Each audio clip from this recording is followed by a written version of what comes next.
Alison. I'm the Programs Outreach and Youth Services Manager here at Monterey County Free Libraries. Thank you for joining me today for another episode of Backyard Science. Today we are going to be talking about the beautiful flower called a nasturtium. Now, nasturtium is a weird word, and it took me a really long time to remember how to spell it, so I've spelled it out for you on the screen. Nasturtiums originated in South America, mostly in Peru, and they were brought to Europe when the Spanish came and started conquering and colonizing South America.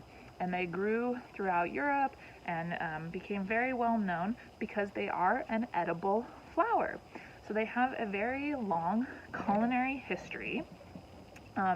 They have a peppery taste to them, and so in World War II they were even used as a substitute for pepper. One thing that I thought was really cool was when I was doing research for this video, I found a ton of recipes online utilizing nasturtiums.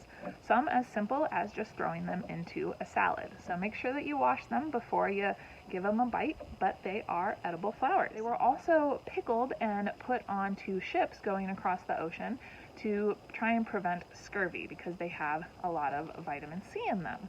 However, you would have to eat a ton to actually prevent scurvy, so they weren't great for that intended purpose. Native and indigenous peoples have used nasturtium as a remedy for hair loss and as well as to reduce symptoms for skin irritation.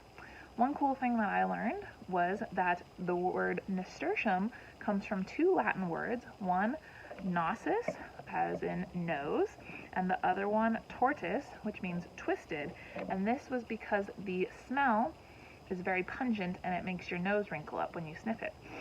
So, twisted nose. One really cool thing about nasturtiums, among many cool things, is that there are so many different kinds.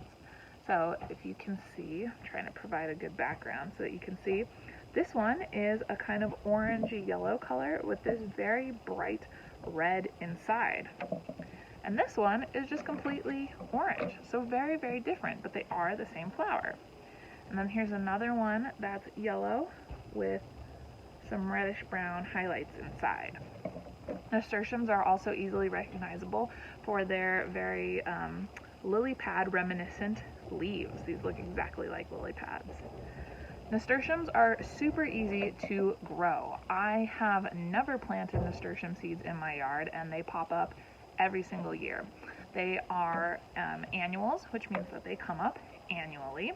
And like I said, they're very, very easy to plant. So if you want some in your yard, you just have to get some nasturtium seeds and kind of just throw them out there and they will grow. So I thought I would show you some of the nasturtiums in my yard. They can get to be quite big, but they're not really there yet. But we'll take a look and then I will show you some of the books that I used to research for this video. This is one area in my yard where I often have nasturtiums. They haven't grown as well in this area this year. I actually have these trellises here because the nasturtiums will climb up the trellis and look really cool. This year, it seems like the nasturtiums in my yard are favoring this area. You can see some of those ones that I was showing with the really vibrant red inside. I think those look really cool.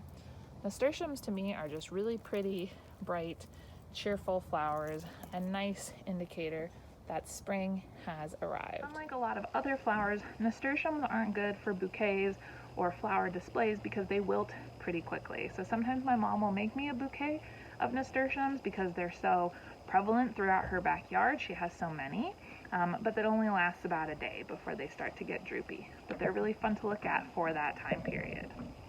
Some of the books that I used for the information for this video are 100 Flowers and How They Got Their Names by Diana Wells. This is really cool to give some background on the name and meaning of nasturtium.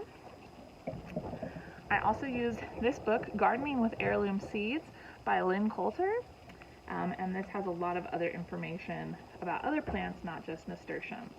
So these are both available in our collection if you wanted to do some more research on flowers. Thank you so much for joining me today, and I will see you next time on Backyard Science. Goodbye, everybody.